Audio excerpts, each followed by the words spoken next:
everyone. Hello, everybody. And welcome back to our channel. My name is Jeannie. And I'm Mike.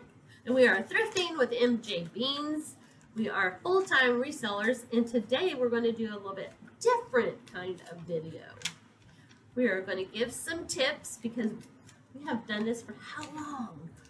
A long time. And we've made a lot of mistakes. And so we thought today we'll just give some just general tips on how to get started. And we're going to count down to number one. Mm-hmm. We have 5 different tips to get started. That's right. And so the first thing is knowledge. What we did first was we went to YouTube, typed in reselling. We watched as much as we could. We watched people that have successful businesses, see what they're doing. What sells for them, though, may not sell for you, but it's a good way to get in there and kind of find out kind of the basics. And it doesn't cost anything when you start your Poshmark. Mm-hmm. I said it's free. You don't have to spend a lot of money to get started. Actually, you can. If you got some good clothes you can't wear, you can actually list those, and that will help you out. You know, watch people, look at their videos on how they do it. And there's a lot of good people out there that you can watch that you can gain tons of knowledge. And if you're not watching us right now, you really wouldn't know how to get started. So we're trying to help you out. There you go. So that's number one. Start watching videos. Don't just watch us. There's a lot out there and a lot more people that know what they're doing out there. Yes, and then the next thing is... Oh, and when you do watch everybody, you can find your own little niche there and get right in there, and you can put 10, 15 people's ideas together and kind of make your own and go with it. That's right. You pretty much have to go with what works at that time. Mm-hmm. And so you really have to, this brings us to number 2, pay attention to what's in, because we're people watchers anyways, and we don't necessarily wear what's in or anything like that. We kind of do our own thing, but watch the teenagers. Notice their shoes, notice their clothes, and just, we notice the everyday teenagers, what they like and stuff like that. The more money is in the ones that have a little bit higher end clothes, and we'll watch those too. I mean, we'll watch those, but really kind of pay attention to what's selling right now. Mm-hmm. Like right now, high-waisted jeans, high-waisted shorts. You know, a few months ago it was low cuts, and it changes. Yeah, it changes. So when it changes, you change. And check out the season before, because if you're putting stuff on from last season and it's not still in, it'll sit. It'll sit for forever, and you'll never. It doesn't matter if you lower it to $5. If somebody doesn't want it, they're not going to get it. Right. And what's our number 3 thing to get started and help? Our number 3 thing is pictures and descriptions, and you'll hear this a lot. That pictures do sell for you. If you have a wrinkled up shirt laying on the bed with the dog sitting next to it, somebody might scroll right by that. You might get a sale if it's something like really stylish, but most of the time people will scroll right on by and say, either that or they'll leave you a comment. They'll leave you a comment. Are there any stains? Can I get more pictures of this? Can I see the back side of that? And so pictures, good pictures, description, and what's the number 3 thing in your listing that you have to put on? The number 3 thing I have to put on? You have to put this on. It's your measurements. Yes, your measurements. You have to put your measurements on because people's going to ask. Somebody's going to ask you. Because you wouldn't want to go to online and not know the measurements of a shirt, because a small in one designer may be different than a small in another one. So always put your measurements on. At least on a shirt, I'll put from shoulder to hem, and then I'll do the chest from armpit to armpit. Usually that suffices. Sometimes they'll ask for different ones. Even Levi's with their little tag on the back, say it's a size 32 by 29. You might have a 29 inseam. When you take measurement, you write the inseam, but your waist laid flat might be 16 or 16 and a half inches, which is a little bit bigger than the 32, or it could be a little bit smaller. Because when you lay it flat and measure from one end to the one end, if it's 12, it means it's 24 round. Yes, and things shrink. Yes, they do. So.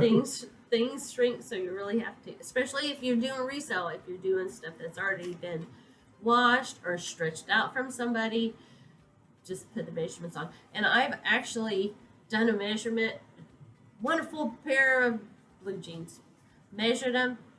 They say they're 34s.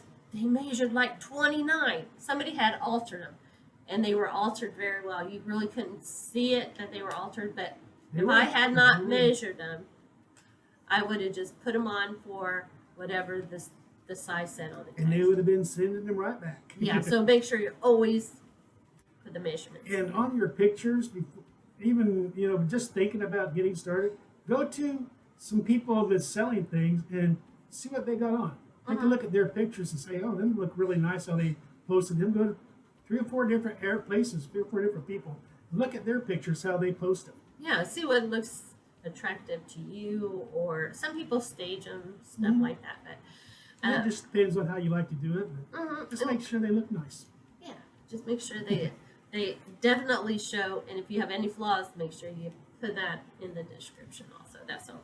And number 4. Don't let people dictate your business. A lot of times on these resale platforms, eBay, Poshmark, Mercari, those are the ones that we really have, what do I want to say? Business with. Yes, we have experience in, are those 3 platforms. And you might put a shirt on for 20. They all can give you offers. Every single platform can give you an offer. And you know how much you paid for them. You know how much time you put into this stuff. And if you have a pair of jeans that are listed for $25, somebody comes and says 10. Now, if you only have $1 into them, $10 might be okay. You know your business. Don't let other people dictate it. Now, if it's just a couple dollars, like if you have 25 and they say 23, I'm going to take it every time because it's $2. I'm not going to fuss about $2. But don't let other people dictate, because they will try. They will offer you low. They'll say, can you take less on the shipping? If you can't, don't do it. It's your business. It's your business. That's one thing you have to remember. And if you know what it's worth, really worth, don't take that undercut at all. Right.